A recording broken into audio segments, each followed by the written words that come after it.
And now, it's time for another Dice Tower review with Tom Vasel.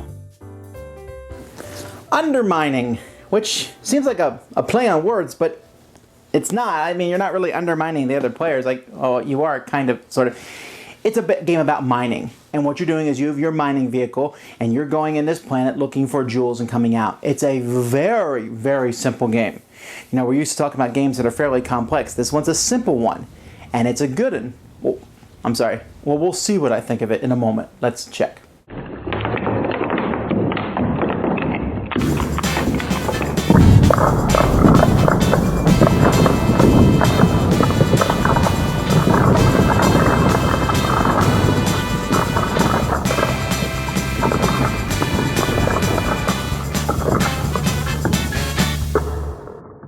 Here's a picture of the game board and a player board. We'll talk about the player board in a second, but let's take a closer look at this game board here. Now, as you can see, there's a bunch of, this is a mining area down here, and this is all put out randomly, which can be good or bad. I almost wish there was kind of like level of randomness where the better stuff was put at the bottom, but it's not a big deal. Each person is going to get one of these very cool little plastic pieces here. That's your digger, your drill, and you're going to start in one of these spots up here. And so you're going to be digging down looking for the different jewels. So we'll take a closer look, and you can see across the board there's different jewels and rock that gets in your way. And on a player's turn, they have 3 actions. And they can use these actions any way they want. One of the they can do the same action as many times as they want. One of the actions they can take is drill. Now, when you drill, you just basically, if it's an adjacent one, you're going to take that and store that in your machine and then move to the spot there. If it's one of the resources, then there's different resources. If it's rock, you will drill it and it's broken up now, and you'll need to drill it again to get rid of the rock completely. Now, before we go any farther, we need to talk about the player boards. Now, here you have a player board, and in the player board, depending, you might have one of your spots here blocked up, but you have 2 cargo spots. This is where you can put the goods. So I drilled that one cargo good, I'll put it there. So you can only carry so many of those goods. As the game progresses, one of the things that you're able to do is you're able to go to the refinery. Now here's the refinery right here. And when you go there, you are able to take the goods that are on your drill and store them in your warehouse, which is over here. Basically, this is where you keep your goods in your warehouse. You can then spend those goods in your warehouse for, if one of these cards here shows that good, you can spend that good, or you can buy an upgrade. So for example, if I had 2 of that thing, I could buy another one of these storage areas, which would allow me then to store 3 things in my vehicle. Now, you can also buy drill pieces. The more drills you have, the more you can drill per turn. Every time I take a drill action, it will let me drill twice.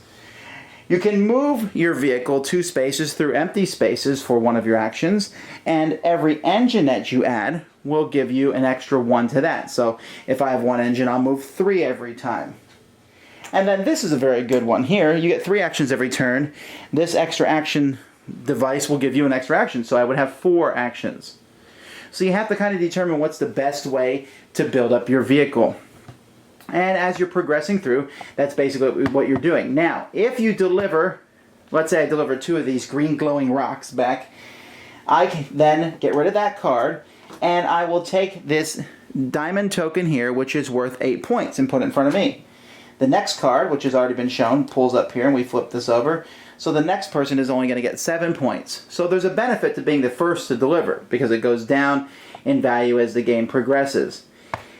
And that's basically the game. You're going to go, and you're going to drill, and as time goes by, the top part's going to be drilled, and eventually portals will open up, and you'll be able to use an action to move from one open portal to another open portal.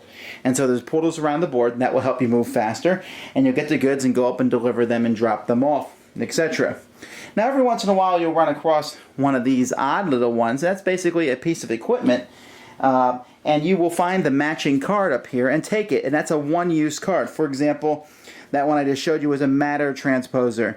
I can unload my vehicle one time no matter where I'm at. I don't have to go back up to the refinery, so I just come down and do it there. There's a teleportal laser cannon, which lets me drill 5 times every time I drill. So there's some interesting action cards, but that's the extent of the game. When one of these piles is gone at the top of the diamonds, the game is over, and whoever has the most points is the winner.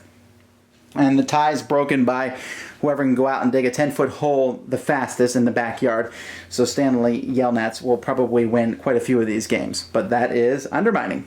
One more thing is that these tiles here, or 2 more things, these tiles here are limited. So there's only 4 engines, so if I get the engines before you, ha ha ha. But also, players will get batteries at the beginning of the game, depending on turn order. The person who goes last gets more of them. But you can also skip an action to take one of these batteries. Now, these batteries will let you enhance your actions, or if you spend 2 of them, you simply can take an extra action. But they also let you move through other people on the board. So knowing how to manipulate your battery power is also a useful way to help win the game. You know, that doesn't seem like it's that interesting, I guess. I just enjoyed it. It was like one of those games where you build up your vehicle and do things, but very easy going.